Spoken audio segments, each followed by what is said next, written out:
বুখারী শরীফের ঘটনা। রহমতের নবী খেজুর গাছের সাথে টেক লাগায় খুতবা পড়েন, মরা খেজুর গাছ। কিছুদিন পরে নবী চাইলেন একটা অন্য মিম্বর বানায় খুতবা পড়বেন, তাই হয়ে গেল। খেজুর গাছ যে রাসূল টেক লাগাইতেন, মানুষের কান্নার মতোই গাছের মধ্য থেকে কান্নার আওয়াজ আসতেছিল। নবীজি বললেন, খেজুর গাছ কেন কাঁদো? কি চাও? বলে, আপনার বিরহের বেদনায় কাঁদি। কি চাও? আমি দোয়া করি তুমি জিন্দা হও, ফল হবে, উম্মতেরা খাবে। বলে, তা চাই না। কি চাও? বলে, আমার জানাজা পড়ায় দিবেন, এখানেই দাফন করবেন, কিয়ামতের দিন আমি আপনার সাথে জান্নাতে থাকবো। উস্তুনেহান নানা আজ হাজরে রসুল নালামি জাদ হাম চুয়ার বাবুল। বুখারীর ঘটনা। তাহলে মরা গাছ কথা বলতে পারেন, এটাই বাস্তব। আল্লাহ ক্ষমতা দিলে। এই আকীদা অন্তরে পাথর কথা বলতে পারে না। দুনিয়ার নিকৃষ্ট জগৎ বিখ্যাত বেঈমান আবু জাহাল, যেই রাসূলের মুহাব্বতের নজর একটা দিলে জাহান্নামের আগুন হারাম, যেই রহমতের নবীর দিকে মায়ার নজরে তাকাইলে পেটের ক্ষুধা থাকে না। কেমন রহমতের নবী আমার! নবীজি আম্মাজান বলেন, আয়েশা ঘাম গুলো বোতলে ভরে রাখতাম, আতর হিসেবে ব্যবহার করতাম। ওই নবীকে 13 বছর দেখার পরও কালেমা পড়ে নাই। এত বড় বেঈমান আবু জাহাল হাতের মুষ্টির মধ্যে পাথর নিয়ে কয়, বলো আমার হাতে কি আছে? বলতে পারলে নবী মানবো, কালেমা পড়বো। নবীজি জবাব দিলেন, আমি আপনার হাতে কি আছে বলতে পারবো না। বলে, কেন? বলে, আমি গাইবের মালিক না। গাইবের মালিক কে? কুল লা ইয়ালামু মান ফিস সামাওয়াতি ওয়াল আরদিল গায়বা ইল্লাল্লাহ। আল্লাহ বলেন, হে রাসূল আপনি বলে দেন, আসমানের বাসিন্দারা কেউ গায়েব জানে না, জমিনের বাসিন্দারা কেউ গায়েব জানে না। কে জানেন? আল্লাহ যে কুদরতি পাওয়ার আর ক্ষমতা বলে গায়েব জানেন, ওই ক্ষমতায় দুনিয়ার কেউ গায়েব জানে না। যদি কেউ মনে করে, মনে করার নাম শিরক। যারা মনে করবে তাদের নাম মুশরিক। নবী বলেন, আমি গায়েবের মালিক না। তবে নবী ইশারা করলেন, এই আবু জাহালের হাতের মধ্যে কি আছে তোমরা আওয়াজ দাও। সাথে সাথে পাথরগুলো কালিমায়ে শাহাদাতের আওয়াজ দিল। আবু জাহাল ডাক দিয়ে কয়, ভাতিজা তুমি এত বড় জাদুকর, আগে জানতাম না। হেদায়েতের মালিক কে? আল্লাহ। মান ইয়াহদিল্লাহু ফাহুয়াল মুহতাদ وَمَن يُضْلِلْ فَلَن تَجِدَ لَهُ وَلِيًّا مُرْشِدًا। আল্লাহ তাআলা বলেন, আমি যাকে চাই হেদায়েত দিয়ে দেই, সে হেদায়েত পেয়ে যায়। আর আমি যদি হেদায়েত না দেই, হেদায়েত পাবে দূরের কথা, হেদায়েত পাওয়ার কোনো মুর্শিদও পাবে না, পথ প্রদর্শক পাবে না। আবু জাহাল 13 বছর আমার নবীকে দেখলো, বয়ান শুনলো, এরপর কপালে কালেমা জুটে নাই। আর অন্যদিকে 127 বছরের যুবক তরবারি নিয়ে দৌড়ায় নবীকে জবাই করার জন্য। কয় বছরের? 27 বছরের যুবক তরবারি নিয়ে যায় নবীকে জবাই করবে। চেহারাটা দেখে তরবারি ফালায় বলেন, রহমতের নবী বেয়াদবি মাফ করে দেন, বুঝতে পারি নাই, আমাকে কালেমা রশি গলায় পড়ায় দেন। এর নাম হেদায়াত, এর নাম কফাল। 13 বছর বয়ান শুনলো, এক দস্তারখানে খাইলো, কালেমা পড়লো না। আর নবীরে জবাই করতে আসিয়া 27 বছরের যুবক কালেমাওয়ালা হয়ে গেল। এই কপালওয়ালার নাম জানেননি? কি নাম? এর নাম কপাল। বয়ান তো আপনারা সবাই জানেন, এরপর আমগো আবার নতুন করে বয়ান দেওয়া লাগবে কেন? এখানে সবাই জানেন মিথ্যা বলা হারাম, গালি দেওয়া হারাম, গীবত করা হারাম, কারো ইজ্জত নষ্ট করা হারাম, কাউকে কষ্ট দেওয়া হারাম, হাতের দ্বারা কষ্ট দেওয়া হারাম, জবানের কথার দ্বারা কষ্ট দেওয়া হারাম, চুরি করা হারাম, ডাকাতি হারাম, মা বাবার সাথে বেয়াদবি হারাম, জুলুম করা হারাম, সব জানেন। আরো কত মজার কথা, এখানে আমরা যারা বসে গেছি এখানে আমরা সবাই তো মুসলমান, ঠিক নেই? আপনাদের আল্লাহ আমার আল্লাহ দুই, কি বুঝে শুনে কোন সবাই স্বীকার করেন?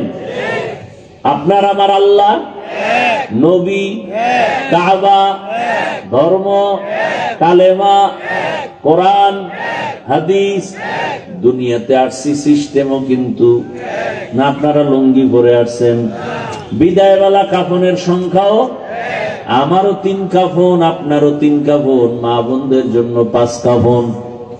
আমার সম্মানে একটা কাফন কেউ বাড়াইয়াও দিবে না, আপনাদের এলাকার গরিব কেউ মরে গেলে একটা কাফন কমাইয়াও দিবে না। কালার হবে আলাদা। আমাদের হুজুরদের কাফনের কালার একরকম, আর আপনাদের কাফনের কালার আর এক রকম। কাফনের কালারও এক, কবরের সাইজও কবরে রাখার পরে প্রশ্ন 3টা, তাও কি? রবের পরিচয় দাও, ধর্মের পরিচয় দাও, রাহমাতুল আলামিনের পরিচয় দাও। নাকি জিগাইবে তুমি ভোট দিছো কারে, তোমার নেতাকে, তুমি কোন দলের সেক্রেটারি? হ্যাঁ, প্রশ্ন হবে 3টা, রবের পরিচয় দাও, ধর্মের পরিচয় দাও, রহমতের নবীর পরিচয় দাও। একই প্রশ্ন আমাকে, আপনাকে, নারীকে, বিধর্মী, মুমিন সবাইকে। যে জবাব দিবে তার কবর হবে রওজাতুম মির রিয়াজিল জান্নাহ, যে জবাব দিতে পারবে না তার কবর হবে হুফরাতুম মিন হুফারিন নার। তাহলে আল্লাহ এক, নবী এক, কোরআন এক, কাবা এক, ধর্ম এক, কালেমা এক, দুনিয়াতে আসছি এক, কাফন এক, কালার এক, কবর এক, প্রশ্ন সব এক। তাহলে আপনাকে বয়ান করব কেন বলেন?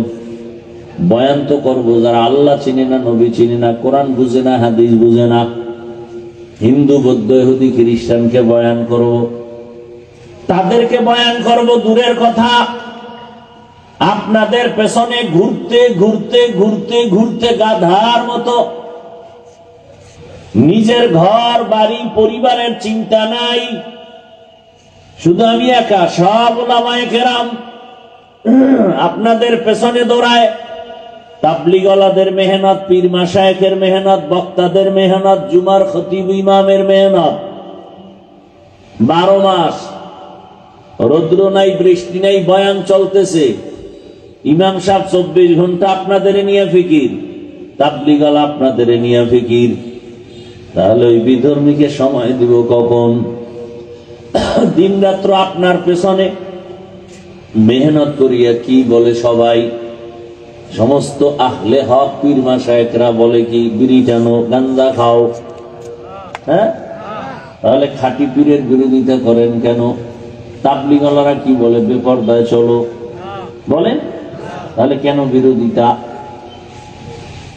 সবার এক আওয়াজ, আল্লাহর হুকুম মানো, রসুলের আদর্শের মালা গলায় লাগাও, 5 বেলার নামাজ আদায় করো, মা বাবার সাথে আচরণ ভালো করো, শিক্ষকের সাথে ভালো আচরণ করো, মানুষের গালি দিও না, কারো বিরুদ্ধে পেছনে কথা বলিও না, কারো ইজ্জত নষ্ট করিও না, মিথ্যা বলিও না, কারো হক নষ্ট করিও না, কারো উপরে জুলুম করবা না।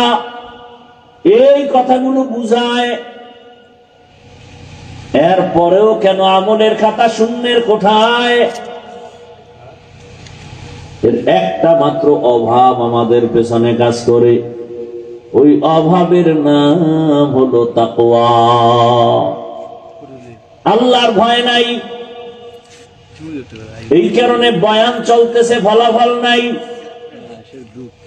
একটু আগেই বলছিলাম এখানে এই পরিমাণ মানুষ, কিন্তু ফজর নাই, জোহর নাই, আসর নাই, মাগরিব নাই, এশাও নাই। মোবাইল একটা হাতে নিয়ে ব্যস্ত, এখান থেকে বের হয়ে কেউ বিড়ি টানবে, বাসায় গিয়া দরজা লাগায় সারাটা রাত মোবাইলে গুনাহ করবে। চোখের গুনাহ, হাতের গুনাহ, জবানের গুনাহ, অন্তরের গুনাহ। মনে হয় যেন পুরা ঘরটা জেনার আড্ডাখানা বানায় ফেলছে।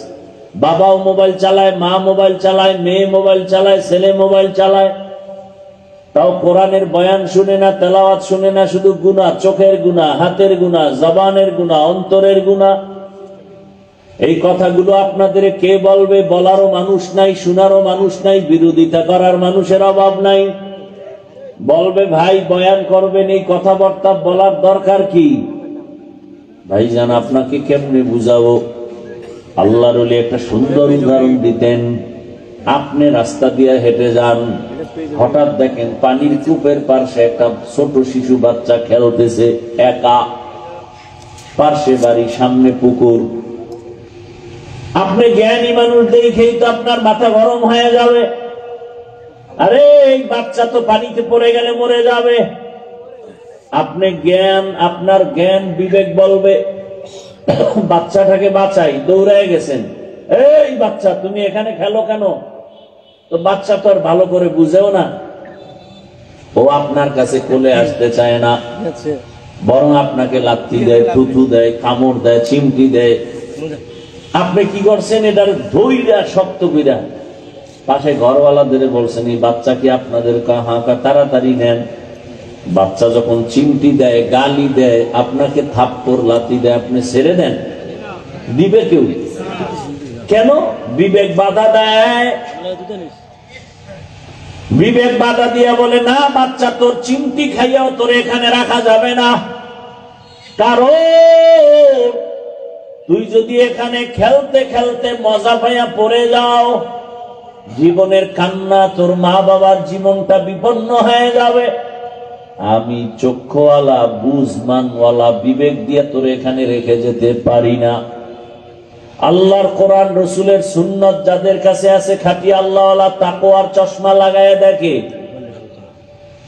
আমি জাহান্নামের কিনারায় বৈশা নামাজ বাদ দিয়ে খেলতেছি, জাহান্নামের গুনার পার্শ্বে বসে আমি রোজা বাদ দিয়ে খেলতেছি, পর্দার লঙ্ঘন করে খেলতেছি। কেমন জানো? দাড়ি কামাইতে পারলে মজা, টুপি মাথায় না দিতে পারলে মজা, পার্কে পার্কে দৌড়াতে পারলে মজা, মোবাইল চালাইতে পারলে মজা, গালি দিতে পারলে মজা, গীবত করতে পারলে মজা। এই মজায় মজায় মজায় মজায় এখন আর টুপি ভালো লাগে না, নামাজ ভালো লাগে না, রোজা ভালো লাগে না, তেলাওয়াত ভালো লাগে না।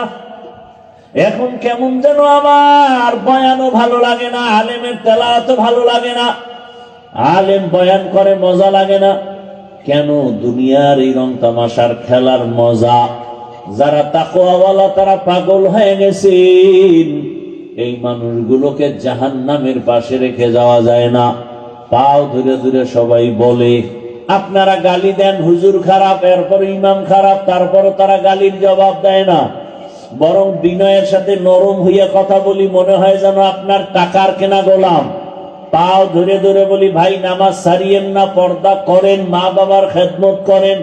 একটা গালি দেই না, উঁচু কণ্ঠে কথা বলি না, রাগের ভাষায় বলি না, দুই একটা কথা যদিও জানতে বের হয়, আবার বলি ভাই রাগ করছেন নি, দয়া করে মাফ করেন, আল্লাহর কাছে মুনাজাতে ক্ষমা চাই। এর একটাই মাত্র কারণ, আল্লাহর মহব্বতের বান্দারা চায় না কেউ জাহান্নামের কিনারায় বয়ে খেলবে। কারণ আপনি তো বুঝতেছেন না, আপনি তো মজা পেয়ে গেছেন। আল্লাহ না করুন যখন এই অবস্থায় যদি আজরাইল এসে হাজির হয়, জাহান্নাম ছাড়া কোনো উপায় আপনার হবে না। আল্লাহ কোরআনে বলেছেন, ইন্নাল আবরারা লাফি নাঈম ওয়া ইন্নাল ফুজ্জারা লাফি জাহিম। যে নেক আমল করবে তারা জান্নাতের পথিক, যারা গুনাহ করবে তারা জাহান্নামের পথিক। কে জান্নাতি কে জাহান্নামী বলা যাবে না, তবে কাজের কারণে বলা যাবে জাহান্নামের পথে আছে কে, জান্নাতের পথে আছে কে।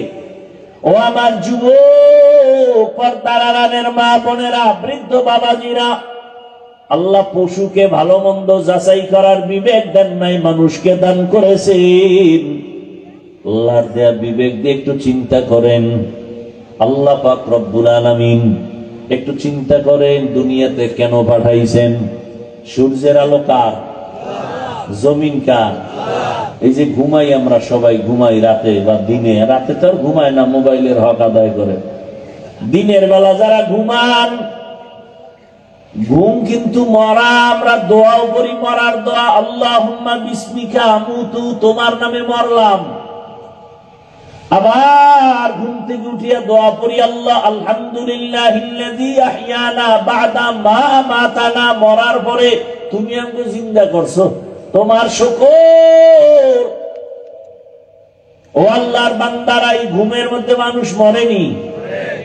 ও কংসনগর এলাকার যুবক বাবারা, যখন তুমি ঘুমাও, মনটারে একটু যদি প্রশ্ন করতা যে ঘুমের মধ্যে যদি আজরাইল এসে হাজির হয়ে যায়, এই চিন্তা করে যদি ঘুমাইতা, কানের মধ্যে গানের তার লাগায় ঘুমাইতে পারতা না। হর কে দারত খৌফে হকদার দিল মদহম, জন্নতুল মাওয়া দেহদ ও রাম কাম, জুজবা হক চি জে মখাজ ইনসুজা, ফজলে উআ মস্তে দর জুমলা জাহা। খারাপ লাগতেছে আপনাদের? চোখের সামনে কত লাশ, কত যুবকের জানাজা পড়াইলাম, কবরে রাখলাম। ও আমার কলিজার যুবক, এখন তুমি সুস্থ, কালকে এমন সময় হতে পারো তুমি হসপিটালের রোগী, হতে পারো কবরের বাসিন্দা। রে বাবা, হায়াতের কোনো গ্যারান্টি নাই। ইদানিং কালে যত লাশ দেখি বেশিরভাগ যুবক। ও কুমিল্লার মুসলমান, এটা কুমিল্লা জেলা না? কুমিল্লা জেলার একটা থানার নাম বলবো না, ওই থানার একটা যুবক সন্তান দীর্ঘ 8 বছর বিদেশ করে টাকা নিয়ে বাড়ি আসছে, ডুপ্লেক্স একটা দোতলা বিল্ডিং বানাইছে। আগামী শুক্রবার বিল্ডিং উঠবে, মাত্র 2-3 দিন বাকি। ডে নাইট মিস্ত্রি লাগায়, দ্রুত কাজ করায়। বিল্ডিং এর পাশে একটা টিনের ঘর, রাতে ওখানে থাকে আর মিস্ত্রি দিয়া কাজ করায়। শুক্রবার উঠবে, হুজুরদের দাওয়াত দিছে, এলাকার গণ্যমান্য সবাইকে দাওয়াত। ওর 8 বছরের কামাই সব বিল্ডিং এ। মাত্র 2 দিন বাকি, শুক্রবার দোয়া পড়ায় উঠবে। ঠিক ওই সময় ডিসেম্বর মাস, একটা তুফান হয়েছিল, চিত্রাং নামের তুফান। কি নামের? চিত্রাং নামের তুফান। ওই টিনের ঘরের ভিতরে একটা চৌকি, চৌকির উপরে একটা ছোট বাচ্চা, এর যুবক আর তার স্ত্রী ঘুমানো। ওই তুফান চলছে সারা রাত ব্যাপী পুরা বাংলাদেশে। ওই তুফানে একটা বড় গাছ পইরা পুরা টিনের ঘরে পইরা 3 জনের বুকের মাঝখানে চাপ লাগলো, জায়গায় 3 জন নাই। আর বিল্ডিং পরে রইল, এলাকার মানুষ পর্যন্ত কান্না করেছে। এই যুবক এত সুন্দর ব্যবহার, কারোর সাথে কোনোদিন চোখ গরম করে কথা বলে না। এলাকার মানুষ কান্না করেছে। এই কি মাওলার কুদরত! মেয়েও নাই, স্ত্রীও নাই। কয়েকদিন আগে ফেসবুকের গোলাম বাবারা দেখো নাই, বিদেশ থেকে আসছে টাকা স্বর্ণ নিয়ে, এয়ারপোর্টে গেছে পরিবারের সবাই আগায় আনতে। গাড়ির মধ্যে নিয়ে যখন বাড়িতে রওনা, কাছাকাছি যাওয়া মাত্র ড্রাইভার, গাড়িটা পানির মধ্যে পড়ে গেছে, বাচ্চাও মারা গেল, স্ত্রী মারা গেল। সাংবাদিকের সামনে এসে কান্না করে, স্বর্ণ আনলাম, টাকা আনলাম, আমার কপাল কেন এত খারাপ। মানুষ বিবাহ করে খাইয়া না খাইয়া পরিবার নিয়ে এক জায়গায় থাকার একটা আনন্দ তাও পাইলাম না। বিদেশে গেলাম টাকা কামাই করার জন্য, আজ আমার কপাল কেন খারাপ। বাড়ির কাছাকাছি আইসা আমার হাতের উপর আমার বাচ্চাটা মরে গেল। আমার স্ত্রী আমার চোখের সামনে চলে গেল, এখন আমি কোথায় যাব? আমার ঘরের আনন্দ আমাকে কে দিবে? আমার বাচ্চাও নাই, ঘর সুন্দর করে সাজানেওয়ালা স্ত্রীও নাই। ও বাবা, গত বছর মাহফিল চলছে, এবারও চলে, আগামীতেও চলবে। হিসাব মিলাও, গত বছর এই প্যান্ডেলে যারা ছিল অনেকেই দুনিয়ায় নাই। কি আগামী বছর বয়ান চলবে, হয়তো এখান থেকে অনেকে বিয়োগ হয়ে যাব। ভাইজান, আমি একটু আগেই বলছি বয়ান আপনারা জানেন, আরো শুনতে পারবেন। আমার কথাগুলো একটু খুব সাদা সিধা কথা, কিন্তু একটু চিন্তা করেন না ভাই। পশুকে আল্লাহ চিন্তা করার মেধা দেন নাই, মানুষকে দিয়েছেন। দুনিয়ার পিছনে তো কম দৌড়াইলেন না, মনের ঝাল মিটাইয়া দৌড়াইছেন আশা পূরণ করার জন্য। মনে মনে ভাবছেন পার্কে গেলে জানি কি মজা, মনে মনে ভেবেছেন যুবক দাড়ি কাটার মধ্যে নি কি মজা, ক্রিকেটারের লাইনে চুল কাটলে কি জানি মজা, মেয়েদের নাচ গান দেখলে কি জানি মজা, সারা রাত মোবাইল চালাইলে কত জানি মজা।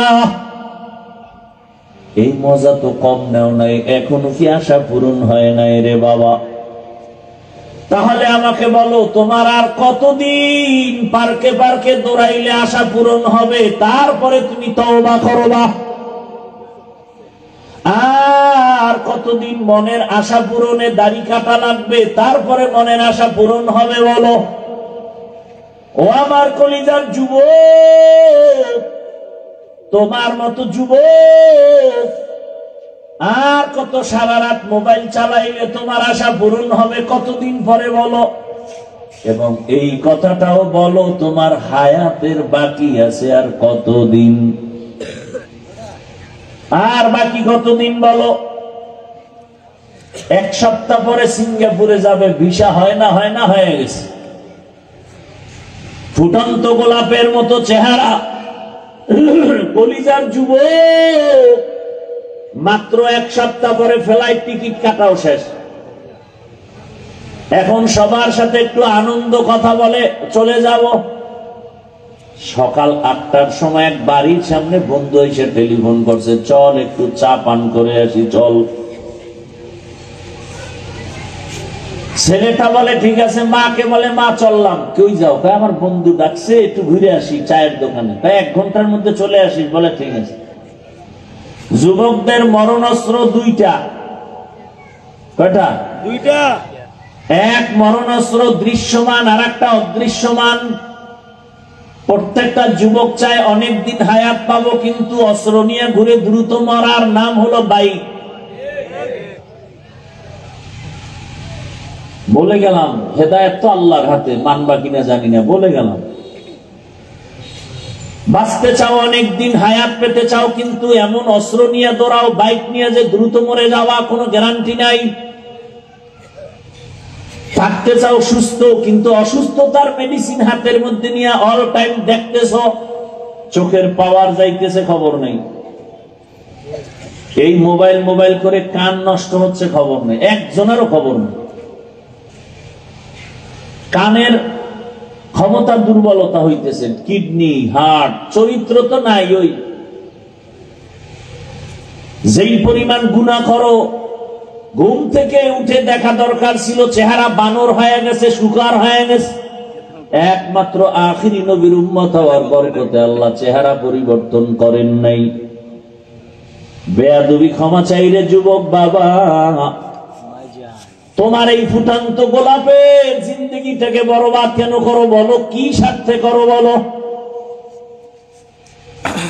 একটা মেয়েকে পাওয়ার জন্য তুমি কত রাস্তায় ঘুরলা, কাউকে মেরেও ফেলছে, কিন্তু শেষ ফল কি?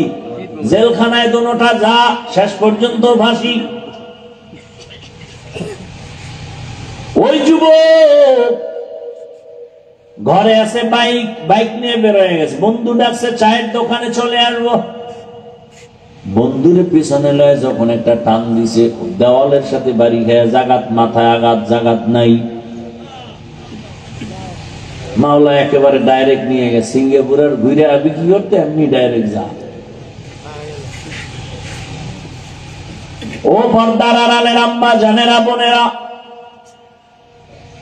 আমি যে এতবার বুঝাইতেছি, আমি তো একবারও বলি না আমার মতো হুজুর হও না, বরং আমি বলে গেলাম হুজুর জেনারেল লাইনে পড়ে ডাক্তার হও, ইঞ্জিনিয়ার হও, প্রফেসর হও, ওসি হও, ডিসি হও, এসপি হও, কোনো বাধা নাই। তবে একটা ছোট দাবি সারা দেশে করি, যুবকদের কাছে বেয়াদব হইও না। একটা দাবি বলতে পারো হাফিজ ভাই ডাক্তার হব, ইঞ্জিনিয়ার হব, বেয়াদব হব না, কথার ব্যাখ্যা কি? ব্যাখ্যা তিনটা জায়গায় বেয়াদবি করবা না। টেবিলে আল্লাহর কোরআন সাক্ষী কসম, এই তিন জায়গায় বেয়াদবি করলেই মরার আগে তোর জীবন ধ্বংস, খোদার কসম। এক নাম্বার জায়গা মা বাবা, বেয়াদবি করার পরে মা যদি নিঃশ্বাস ফেলে তোর ধ্বংস শুরু। দ্বিতীয় জায়গা শিক্ষক। আমি হাফিজুর রহমানকে এত সম্মান দিছেন, আমার মা বাবার দোয়া চোখের পানি, কিন্তু আপনাদের সামনে যে বয়ান করি এটা আমার মা বাবাই শিখায় নাই। আমার শিক্ষক আমাকে ধরে ধরে শিখাইছে আলিফ বা তা সা। আমার উস্তাদের অবদান আছে না নাই? আছে। তোমার মা বাবায় দোয়া কইরা বলছে আল্লাহ আমার ছেলে হলে গেছে, পরীক্ষা দিবে, পাশ করাও, কিন্তু গাইড তোমাকে মুখস্থ করাইছে তোমার কোচিং মাস্টার, তোমার শিক্ষক। ওই শিক্ষকের অবদান, তুমি দস্তখত দিতে পারতা না, সে শিখাইছে। তুমি ইংলিশে কথা বলতে পারতা না, সে শিখাইছে। তুমি এখন শুদ্ধ বাংলায় কথা বলো না, তুমি এখন নিজের শিক্ষিত মনে করো। এই মনে করার পেছনে মেহনত কার? শিক্ষকের। এই জন্য কসম কেটে বলে গেলাম, বেয়াদবি করবার শিক্ষক যদি নিঃশ্বাস ফেলে তোমার মরার আগে ধ্বংস শুরু। তিন নাম্বার জায়গা ওলামায়ে কেরাম। ওলামায়ে কেরামের অবদান এই জাতি অস্বীকার করলে বেঈমানি হবে। কারণ সারা রাতে বয়ান করলে শেষ করা যাবে না, কিন্তু কপাল বড় খারাপ। একদল মানুষ আছে সমাজে, আলেমের গালি দিতে পারলে খুশি হয়, আলেমের বিরুদ্ধে কথা বলতে পারলে তৃপ্তি পায়। এরকম কিছু কুলাঙ্গার সমাজে আছে। অথচ তাকাইয়া দেখো, আমি তো সারা বাংলাদেশে চ্যালেঞ্জ করে বলি এবং যুবকদের আবদার করি, 3 ফিট 2 ফিট ব্যানার বানাও, ব্যানার বানায় ব্যানারে স্লোগান বানাও। এই জাতির নিঃস্বার্থ বন্ধু একমাত্র উলামায়ে কেরাম, বাকি সব হলো স্বার্থপর। মহামারী করোনা তার 1 নাম্বার সাক্ষী। স্কুল কলেজ ভার্সিটি ব্যবসা ফ্যাক্টরি গাড়ি সব বন্ধ, কোরআনের একটা মাদ্রাসাও বন্ধ হয় নাই। কথা বলেন না কেন? এরে আল্লাহর বান্দারা, ওই সময় বাবারে করোনায় ধরছে, কুলাঙ্গার শিক্ষিত ছেলেরা কাছে যায় না, মরার ভয়, ট্রিপল মাস্ক লাগায় বসে আছে। শেষ পর্যন্ত মরেই গেছে। ছেলেরা এলাকার গরিবের টাকা দিয়ে কয় লাশটা রাস্তায় ফেলে দে, ঠিকই ফেলে দিল, জানালা লক করে দিল। একবারও তাকায় দেখলো না যে আমার বাবার লাশটা কুকুর খেলো নাকি জানাজা হলো। ইতিহাস ভুলে যাবা না, মুরব্বীরাও খেয়াল করবেন। ওই সময় আমার দেশের শত শত করোনার লাশ কিছু পুলিশ ভাইরা আর সিংহবাগ টুপিওয়ালা উলামায়ে কেরামরা নিজের কাঁধে নিয়েছিলেন, গোসল করায়া কাফন করায়া জানাজা পরে কবরে রাখছিলেন। একজন হুজুরেও করোনায় মরে নাই। ভাইরা আমার, নগদ একটা উদাহরণ এভাবে দেই। সরকারি বেসরকারি চাকরি যারা করে তাদের ডিউটি 8 ঘন্টা, নিম্নে বেতন ধরেন 20,000, টেবিলের নিচে আরো কত মুক্তা পাওয়া যায়, পাওয়া যায় না? বেতন 20,000 নিম্নে, টেবিলের নিচে আরো হারাম শুকর আছে কত। এগুলো না থাকলে আঙ্গুল ফুলে কলা গাছ হবে কিভাবে? দুনিয়ার কোথাও না থাকলে আমার সোনার বাংলায় এই টেবিলের নিচে বহু কিছু পাওয়া যায়। আল্লাহ হেদায়াত দান করেন। রাতারাতি বড় হয়, রাতারাতি ধ্বংস হয়ে যায়। যেই গাছ দ্রুত বড় হয় সে গাছ দ্রুত ভেঙে যায়। হারাম টাকার বিল্ডিং এখন আর বিল্ডিং ধুইয়া দূরে ঘুমান লাগে কেন? বিল্ডিং করলে তুমি আরামে ঘুমাও, বলে না হারাম টাকার বিল্ডিং তো কপালে নেই। আল্লাহ হেদায়েত দান করে। তাহলে 8 ঘন্টা ডিউটি, বেতন নিম্নে 20,000, এমনি হেমনে তো অনেক টাকা। এবার আপনারাই বলেন, আপনাদের অত্র অঞ্চলের মসজিদের ইমাম সাহেবদের ডিউটি কয় ঘন্টা? আপনারা বলেন কয় ঘন্টা? কি সবাই বলেন না? জানেন না? নামাজে যায় না, জানবে কেন? মসজিদের ইমামদের ডিউটি কয় ঘন্টা? 70টা বললেন। বেতন দেন কত? 5 থেকে 6,000। বলেন তো এর থেকে জুলুম দুনিয়াতে আর কি হতে পারে? বিবেক দিয়ে একটু চিন্তা করেন তো। এরপরও কি হুজুর কোনদিন গালি দিছে? জুমায় বলছে 30,000 বেতন না করলে আসরের পর থেকে এই সূরাগুলো উল্টো করবো নামাজে, বলছে কেউ? এরপরে আবার 24 ঘন্টা রাখে কি? রিমান্ড চলে, রিমান্ড। জোহরের নামাজ ইমাম সাহেব নাই, আসরের সময় রিক্সাওয়ালা কয় গেছিলেন কই? কে তুমি? আমি রিক্সা চালে। এত পাওয়ার কেন? 5 টাকা মাসে বেতন দিই। আছে না নাই? এরপরে কোন ইমাম কোন আলেম কাউকে গালি দেয় না, বরং মোনাজাত দিয়েই দোয়া করে, আল্লাহ এলাকায় শান্তি দাও, কবরওয়ালাদের জান্নাত দাও, অসুস্থ রোগী সুস্থ বানাও, ব্যবসাওয়ালাদের ব্যবসায় বরকত দাও। এরপরেও যারা বলবে হুজুরেরা খারাপ, আমি বলি তার 14 বংশের রক্তগুলো খারাপ। তুকু যাও সুন্নতে আহমদ কুজা বা মুহাম্মদ কাইবুয়াদ নিসবত তুরা মান আহাব্বা সুন্নতি কওলে রাসূল মজদায়ে কানা মাই হামকুন কবুল। ও আমার যুবক বাবারা, 3 জায়গায় বেয়াদবি করা যাবে না। আল্লাহর ভয় অন্তরে জমা করো। আল্লাহ বলেন মুসলমান না হইয়া মরণ বরণ করিও না, মুসলমান হইয়া মরো। এর ব্যাখ্যা অনেক সংক্ষেপ কথা, তুমি গুনাহ নিয়ে কবরে আসিও না। মুসলমান শব্দের অর্থ হলো আত্মসমর্পণকারী। আত্মসমর্পণ করার নাম হলো ইসলাম। আত্মসমর্পণ যে করে তাকে বলে মুসলিম, বহুবচনে মুসলমান। আল্লাহ বলেন মুসলমান হইয়া আসো মানে আত্মসমর্পণকারী হিসাবে গুনাহমুক্ত হয়ে আসো।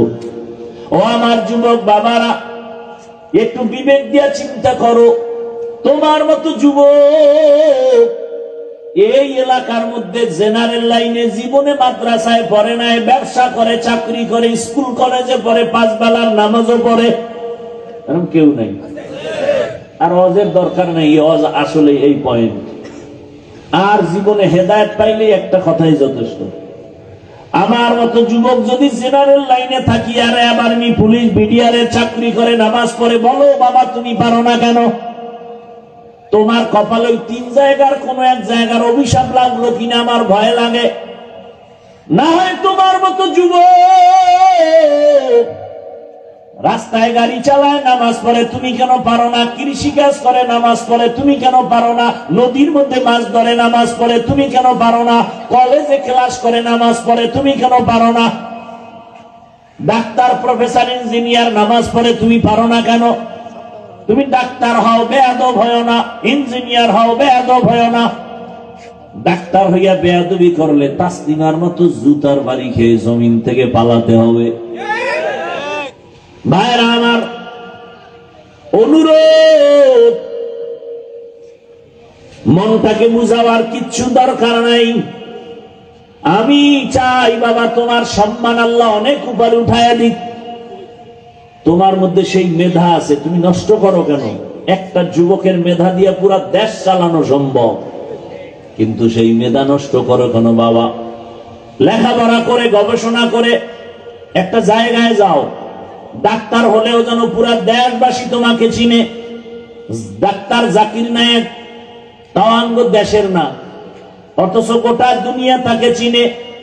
ও হোমিওপ্যাথিক ডাক্তার, বড় আলেম না, বলতে গেলে তেলাওয়াত করে তাও তো সুন্দর না, এরপরও সারা দুনিয়ার মানুষ তাকে সম্মান করেনি, করে। কেউ গালি দেন। এক সময় বলতো কোনো মাযহাব মানা লাগবে না, এখন সে বুঝ পেয়েছে না, মাযহাব মানা ছাড়া ইসলাম মানা যাবে না, কোনো রাস্তা নাই। তাহলে একজন ডাক্তার হইয়া সম্মান হওয়ার পেছনে কি এলেম লাগছে? এলেম। আমি চাই তুমি ডাক্তার হও, বেয়াদব হয় না। পুরা কুমিল্লা না, পুরা বাংলাদেশের মধ্যে যেন তোমার সুনাম অর্জন হয়, মানুষ যেন তোমাকে অমর হিসাবে কলবে রাখে, অন্তরে জমা রাখে, সম্মানের নজরে রাখে। আর সেই জন্য লাগবে মা বাবার দোয়া, শিক্ষকের দোয়া, ওলামায়ে কেরামের পরামর্শ, দোয়া লাগবে, না হয় আগানো যাবে না। মা বাবার দোয়া, চোখের পানি ছাড়া সন্তান সফলতা জীবনে আসবে না, আল্লাহর কসম। শিক্ষকের দোয়া, ওলামায়ে কেরামের দোয়া, নেক নজর, এরপরে তোমার জীবনটা সফল করে নাও।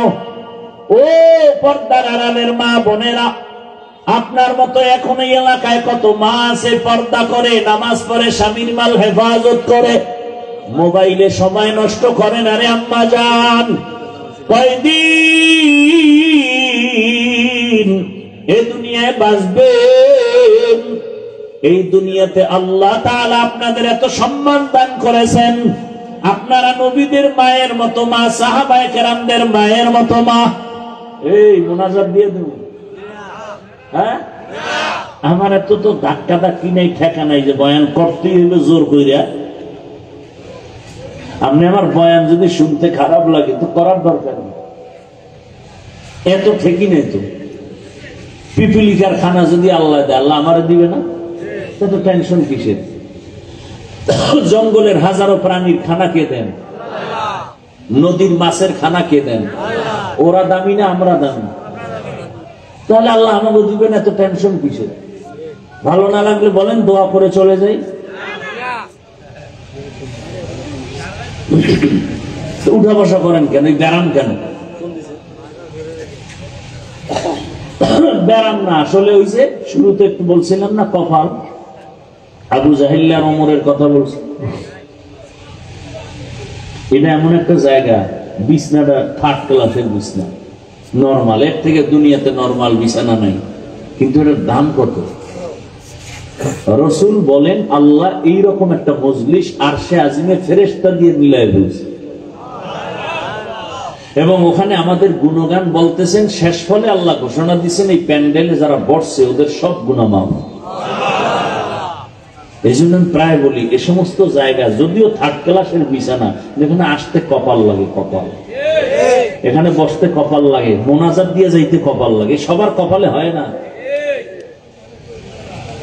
শুরুতেই বলছিলাম, পুলিশে মারে কাঁদে না, কোরআনের বাগানে বয়ান শুনে মানুষের চোখে পানি, ওরে মারে কে? ও কাঁদে কেন?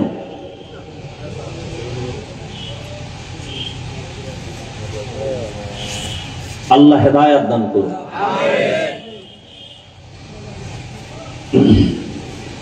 ভাইরা আমার কথা উল্টা পাল্টা হইতেছে মনে হয় না? যদি উল্টা পাল্টা মনে করতে আয়াত দিয়ে দেন,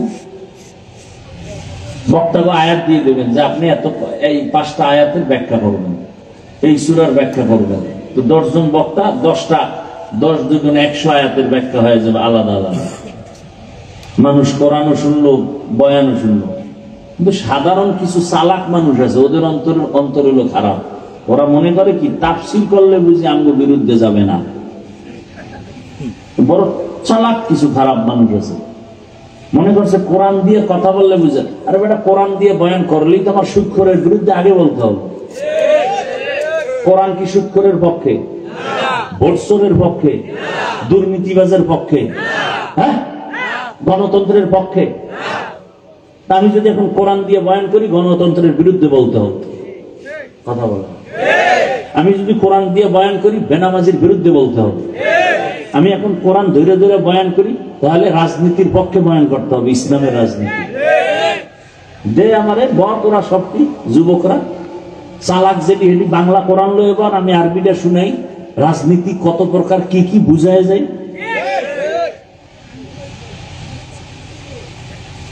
এই পথে আসছি, সার্টিফিকেট পাবো না জানি, তুমি আমাকে ভয় দেখাও কেন? এই পথে আসার আগে ভাবছি টুপির কারণে, দাড়ির কারণে শত হাজার আলেম ফাঁসির মঞ্চে গেছে, যাই না শুনে এই পথে ঢুকছি, তুমি আমাকে ভয় দেখায় লাভ কি?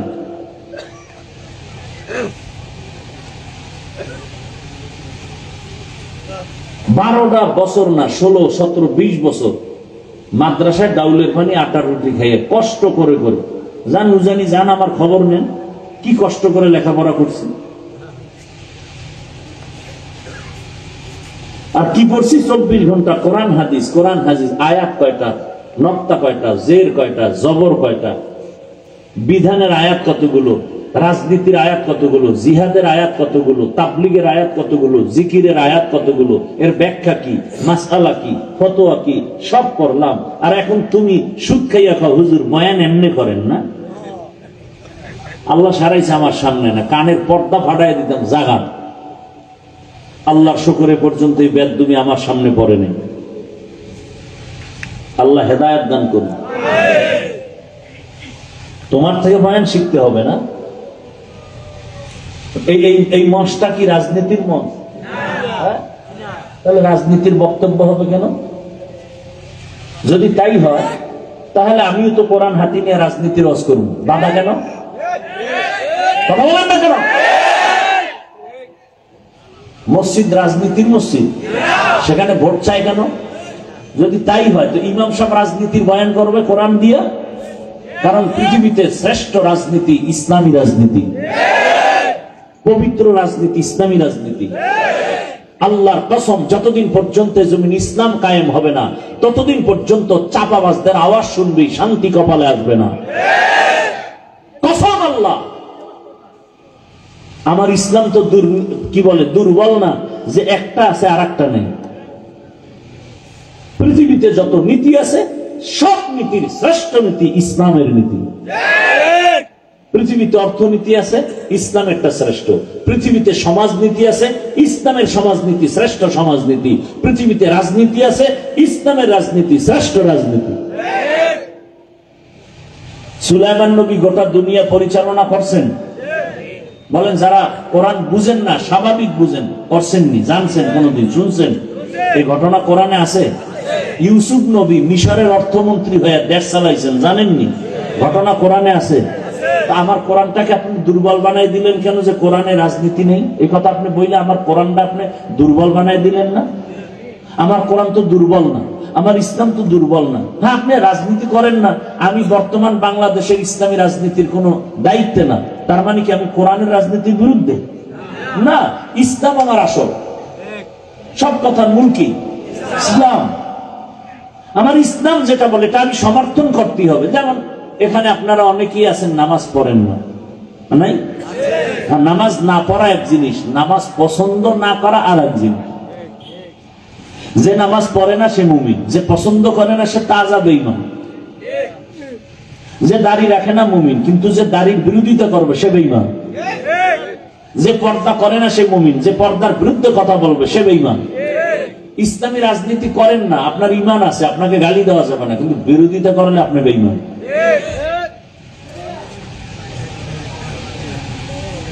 আল্লাহ বুঝার তৌফিক দান করেন।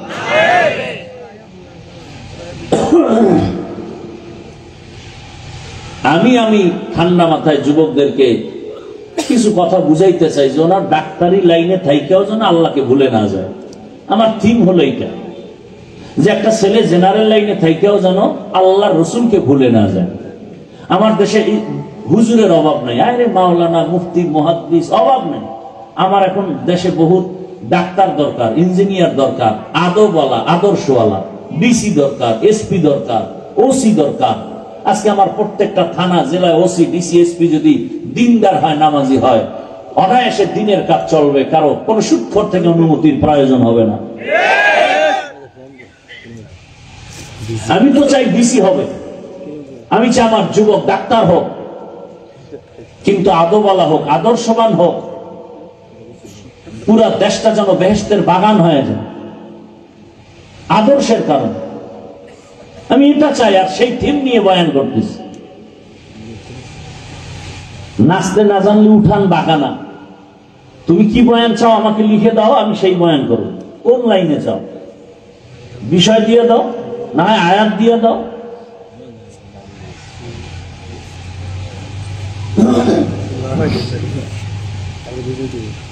বলে কেচ্ছা কাহিনী রস করি। পৃথিবীতে কেচ্ছার শ্রেষ্ঠ কিতাব হলো কোরআন শরীফ। তোমার জানা আছে, খবর আছে? পৃথিবীর শ্রেষ্ঠ কিচ্ছা কাহিনীর কিতাব প্রথম হলো কোরআন, দ্বিতীয় হলো হাদিস। তোমার তো খবরই নেই। আল্লাহ আমাদেরকে হেদায়েতের দৌলত দান করেন। সম্মান দেওয়ার মালিককে আল্লাহ।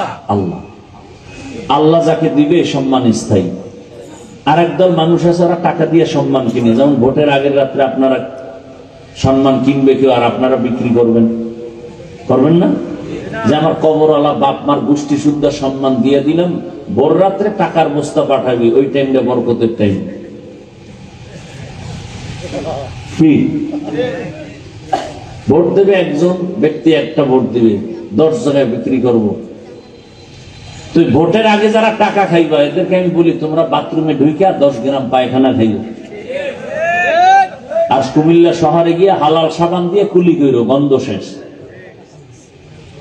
আর যারা হারাম খাবা জাহান্নামের আগুন ছাড়া তোমার নিস্তার নেই।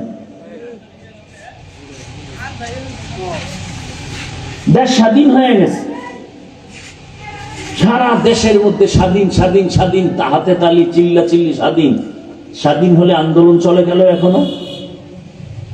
স্বাধীন যদি সফল হয়ে থাকে, আমার বাবার সামনে তার মেয়েকে ধর্ষণ করা হয় কেন? স্বাধীন যদি সফল হয়, স্বামীর স্বামী স্ত্রীকে ধর্ষণ করা হয় কেন? স্বাধীন সফল হলে পানির মধ্যে এখনো লাশ ভাসে কেন? আমার ব্যবসায়ী শান্তি মতে ব্যবসা করতে পারে না কেন? বোঝা গেল সফল স্বাধীন হয়নি। প্রস্তুতি নাও, আর এক স্বাধীন করতে হবে, সেই স্বাধীন হবে ইসলামের স্বাধীন। আরে কথা সত্য কসম আল্লাহ, শান্তি ইসলাম ছাড়া কোনদিন কেউ দিতে পারবে না, পারে নাই। ইসলাম কি বলে দেখেন তো, ইসলাম কি বলে? একজনের সাথে দেখা হলেই কি দাও? সালাম মানি, শান্তি। সালাম মানি, তাহলে আমি বললাম আসসালামু আলাইকুম, অর্থ কি? তোমার উপরে শান্তি বর্ষিত হোক। সেও কি বলল? ওয়ালাইকুম আসসালাম, আপনার উপরে শান্তি বর্ষিত হোক।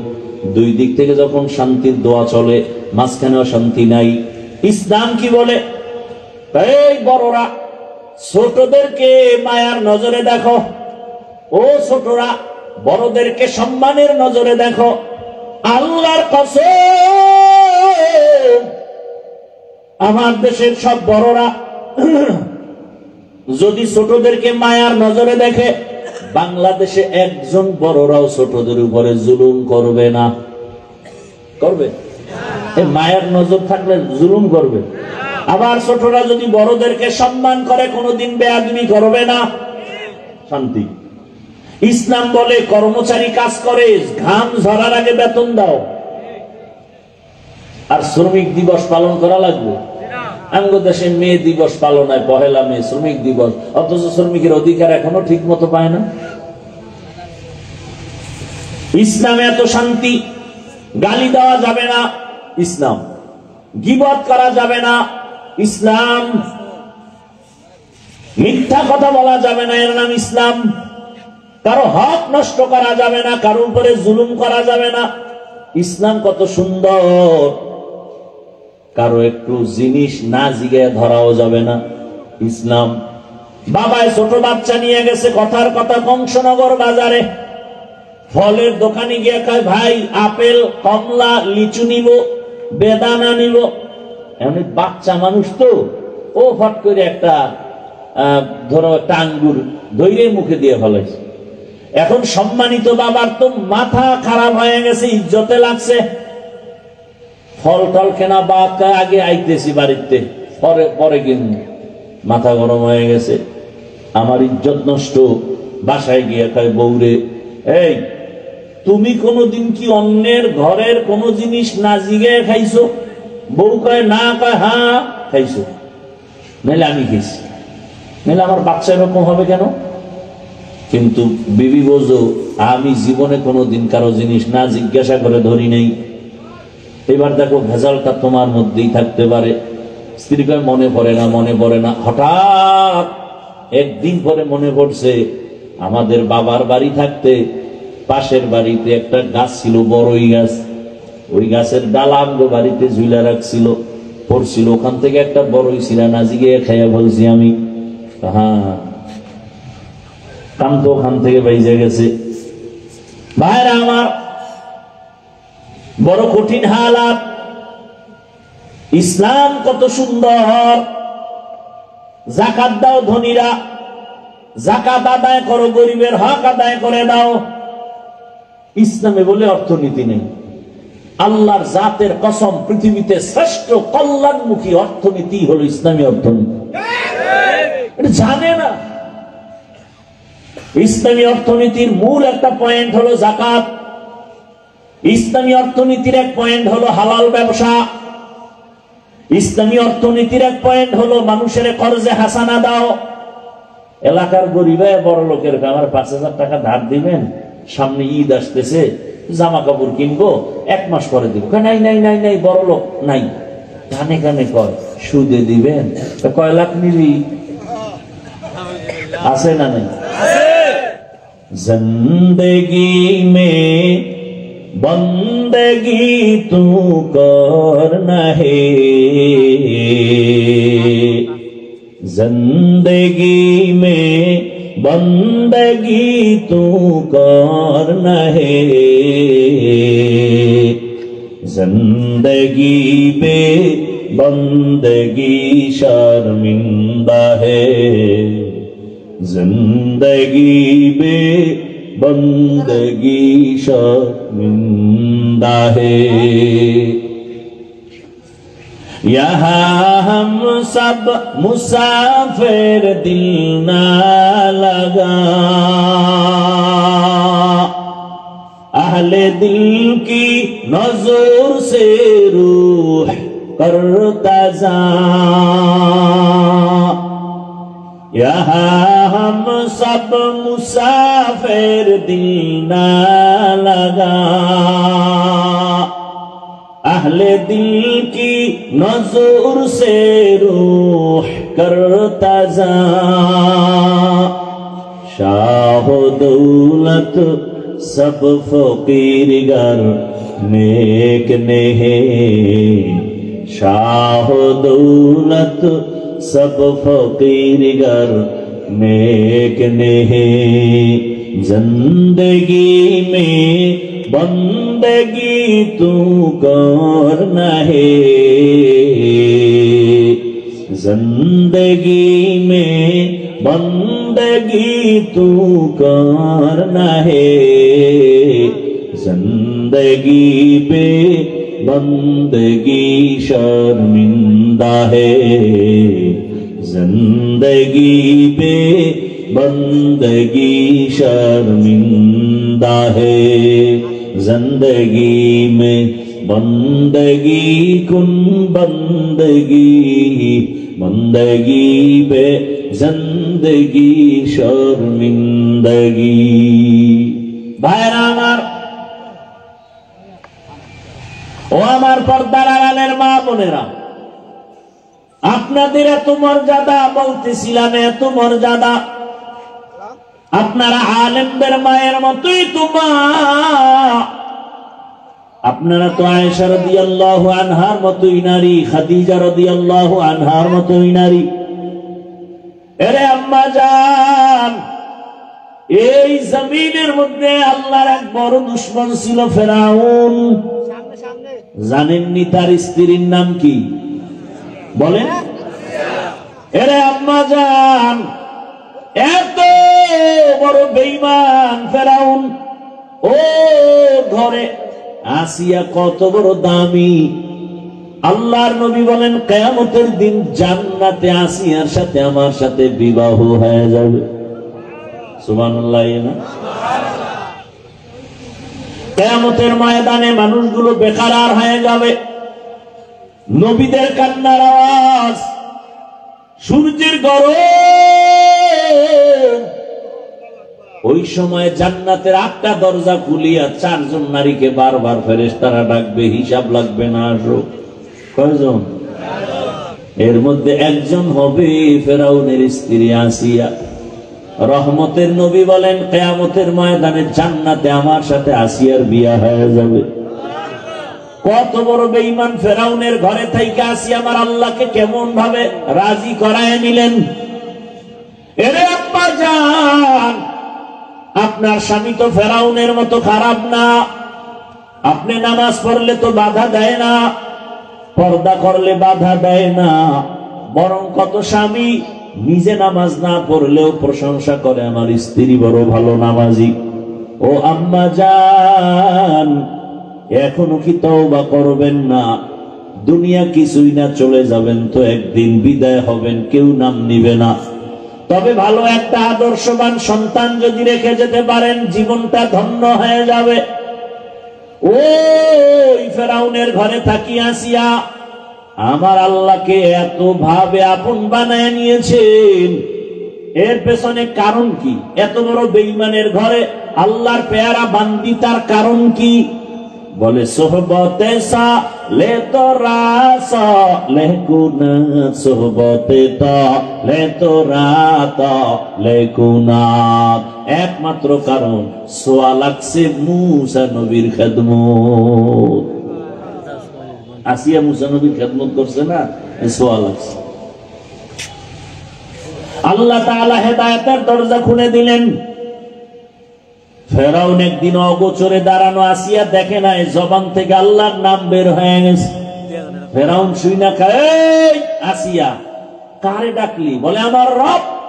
এখন আর গোপন রেখে লাভ কি? আমার রব। বলে মিশরের রব তো আমি। তুমি মিশরওয়ালার রব, কিন্তু তোমারে যিনি বানাইছেন তিনি আমার রব। ফেরাউন বলে সর্বনাশ, তুমি যদি আমাকে একটু খোদা স্বীকার না করো, আমার খোদাগিরির কোনো মূল্যায়ন হবে না। আসিয়া বলে আমারে যিনি বানাইছেন তারে একবার আল্লাহ বলছি, আর তোমাকে আমি রব বলে স্বীকার করি না। বলে মনে মনে কানে কানে আস্তে করে স্বীকার করো। বলে না, ও ফেরাউন, তোমার ভক্তরা মিশরে অনেক অন্যায় করবে, তুমি দেখবা না, কিন্তু আমি এমন রবের গোলাম, অন্ধকারেও কিছু করলে আমার রব দেখবে, ফাঁকি দেওয়া যাবে না। ফেরাউন দেখলো পালা উল্টা পাল্টা, আসিয়া তো নরমই হয় না। হামানের বলে বুঝাও, বুঝাইয়াও পারে না। শেষ পর্যন্ত ফেরাউন গরম হয়ে গেল, আসিয়ারে আর শান্তি দেওয়া যাবে না।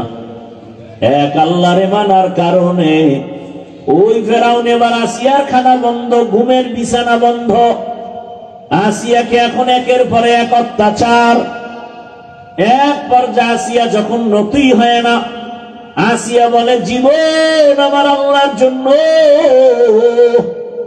আমি মরে গেল আমার কালেমার রশি গলায় লাগাইয়াই মরে যাব। ফেরাউন কয় আসিয়া শেষ চান্স দিলাম, না মানলে তোমার শুলিবিদ্ধ হবে, ফাঁসি হবে। আসিয়া বলে ফাঁসির মঞ্চে যাব, টেনশন নাই। শেষ পর্যন্ত তাই হলো, ফাঁসির তারিখ হয়ে গেল। মিশরের ময়দানে কোটি মানুষের ভিড়, ফেরাউনের স্ত্রীর ফাঁসি হবে। আসিয়াকে যখন রশি লাগায় বেঁধে নেওয়া হয়, আসিয়া চোখের পানি ছেড়ে কান্না করে। ও পর্দার আড়ালের আম্মা জানেরা খেয়াল করেন, ও আমার যুবক বাবারা, কয়দিন আর দুনিয়ার রং তামাশায় ঘুরবা? জীবনে তো কম ঘুরলা না, নামাজ কম সারলা না, বেপরদায় কম চললা না, মোবাইলে গুনাহ কম করো নাই, এখনো কি তওবা করবা না? আল্লাহর কোরআনটা কি মিথ্যা মনে করেছ? নবীর কথা কি মিথ্যা মনে করেছ? রে বাবা, ওই তোমার চোখের সামনে আমরা নবীর আদর্শ মানিয়া চলার কারণে না খাইয়া তো কেউ আমরা মরি নাই, সম্মান কমে নাই, ইজ্জত কমে নাই। ও যুবক, আল্লাহ পাক ইজ্জতের মালিক, হায়াতের মালিক, রিজিকের মালিক। আসিয়া কান্না করে। ফাঁসির মঞ্চে যখন নেওয়া হয়, হঠাৎ তাকায় দেখি রাস্তা দিয়া পয়গম্বর মুসা নবী হেঁটে যায়। আসিয়া ডাক দিয়া কয় জামানার নবী, আপনি জানেননি আমার কি হালাত? মুসা নবী বলে হ্যাঁ জানি। বলে এখন আমার ফাঁসি হয়ে যাবে, দোয়া করবেন। তবে আর একটা কথা জানতে চাই, আপনি যে বারবার আল্লাহর কাছে কথা বলতে যান, একটু বলেন আমার আল্লাহ এই মুহূর্তে আমার উপরে খুশি না বেজার? মুসা নবী বলে আসিয়া তোমার উপরে আমার আল্লাহ বড় খুশি হয়ে গেছে। এই কথা শুই না আসিয়া একটা চিৎকার দিয়া আসমানে দুইটা হাত উঠাইয়া এইভাবে বলতেছে কোরআনের আয়াত, ক্বালাত রব্বি ইবনিলি ইনদাকা বাইতান ফিল জান্নাহ। আল্লাহর কাছে বলে হে মালিক, এত বড় ক্ষমতাওয়ালার ঘরে থাইকেও খানা খাইতে পারি নাই, ঘুমানোর জায়গা আমারে দেয় নাই। ও আল্লাহ, তোমার কাছে বিদায় বেলা একটা দাবি, দুনিয়ার বাড়ি চাই না, গাড়ি চাই না, খানা চাই না, জান্নাতের মধ্যে তোমার পাশে একটা ঘর বানাইয়া দিও, একটা ঘর জান্নাতে বানায় দাও। আসিয়া কথা বলিয়া কান্না করিয়া মোনাজাত দিয়া ফাঁসির মঞ্চে যাবে। হঠাৎ করে আসমানে তাকাইয়া আসিয়ার কান্না বন্ধ, এখন হাসতেছে। ফেরাউন বলে আসিয়া এত কঠিন মুহূর্তে তুমি হাসো কেন? এতক্ষণ কান্না করেছো। আসিয়া ডাক দিয়া কয় ফেরাউন তুমি জানো না, তুমি দেখো না, আমি আল্লাহর মহাব্বতে ধৈর্য ধারণ করার কারণে তুমি আমারে খানা দাও নাই, ঘুমানোর মতো আমারে বিছানা পর্যন্ত দাও নাই, দুনিয়ার এমন কোন কষ্ট নাই যে আমাকে দাও নাই, আমারে পানি পর্যন্ত পান করতে দাও নাই। আমি আমার মালিকের কাছে কিছু চাইছি, আমার মালিক সাথে সাথে দিয়ে দিছেন। বলে কি দিছে? বলে আমি মালিকের কাছে চাইছি জান্নাতে, রবের পাশে একটা জান্নাতে ঘর দিব। আমি এই ঘরটা এখনো তাকায় দেখতেছি, ছবি দেখা যায় সে জান্নাতের। আর আমারে খানার কষ্ট দিছো, লক্ষ লক্ষ ফেরেশতা আসমানে অপেক্ষায় আছে, রবের মোলাকাতে আমাকে নিয়ে যাবেন, স্বাগতম দেওয়ার জন্য অপেক্ষায়। ওই জান্নাত দেই কেমনটা ভরে গেছে, আমি ওই খুশিতে আমি এখন হাসতেছি। আসিয়া ফাঁসির মঞ্চে গিয়া হাসতে হাসতে জীবনটা দিয়া দিল।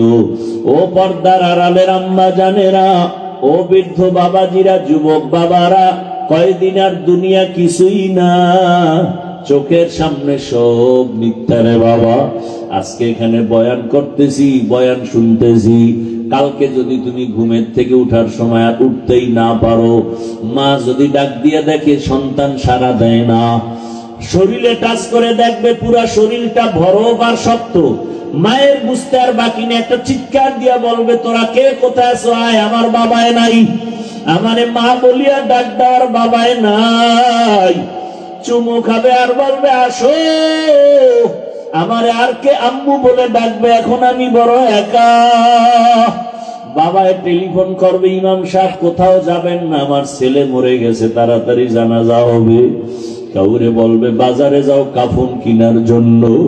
এ যুবক তুমি তাকায় দেখবা গায়ের গেঞ্জিটা সবাই বেলেট দিয়া কেটে রাখবে, হাতের ঘড়িটা আর একজনে দিয়া বলবে ঘড়ি হাফিজুর রহমানের নাই, ঘড়ি এখন আমার। তোমার আপন বন্ধুটা মোবাইলের নাম্বার ডিলিট করে বলবে আমার বন্ধুও নাই, নাম্বার রেখেও লাভ নাই। কার পিছনে ঘুইরা ঘুইরা দাড়ি কাটছো, কার পেছনে কি পাওয়ার আশায় গিয়া গিয়া আজকে নামাজ ছাড়ছো? ওরে যার পিছনে ঘুরিয়া আমার মাওলারে ভুলিয়া গেছো, দেখো সে তোমার কতক্ষণ আপন। স্বার্থে আঘাত লাগলে দেখবা ছুরিটা তোমার গলায় লাগাইতে দেরি করবে না। এখন তো শত্রু লাগে না কাউকে মারার জন্য, বরং দলের লোক দলের মানুষের মেরে ফেলে, বন্ধু বন্ধুকে হত্যা করে ফেলে। ও আমার যুবক বাবা, ও মা বোনেরা, বৃদ্ধ বাবাজিরা, কার পিছনে ঘুরিয়া কি পাওয়ার আশায় নামাজ ছাড়লেন, টুপি ছাড়লেন, ইসলাম ছেড়ে দিলেন, নবীর আদর্শ ছাড়লেন? এখনো পায়ে হাত রেখে বলি জাহান্নামের ভয় তওবা করেন, মনে মনে আল্লাহকে ডাকেন, হে মালিক জীবনে তো গুনাহ কম করি নাই, আমার গুনার খবর আমার মা বাবা ভাই বোন কেউ জানে না, জানলে তো আমারে সম্মানের মহাব্বতের নজরে দেখতো না। ও ও আল্লাহ আপনি কত দয়ার মালিক, এত গুনাহ করার পরেও আপনি জানেন, দেখছেন, এরপর রাগ করে পানি বন্ধ করেন নাই, খানা বন্ধ করেন নাই, সম্মানের জায়গা থেকে ফেলে দেন নাই। আজকে তওবার নিয়ত করলাম, আর নামাজ ছাড়বো না, আর দাড়ি কাটবো না, বেপরদায় চলবো না। মা বাবার দোয়া নিয়া, শিক্ষকের দোয়া নিয়া, ওলামায়ে কেরামের দোয়া পরামর্শ নিয়া নবীজির আদর্শ মেনে চলবো। তওবা করার মতো যদি কারো অন্তর তৈরি হয়, মুনাফিকি যদি অন্তরে না থাকে, খাঁটি তওবার নিয়ত যাদের আছে, দুটো হাত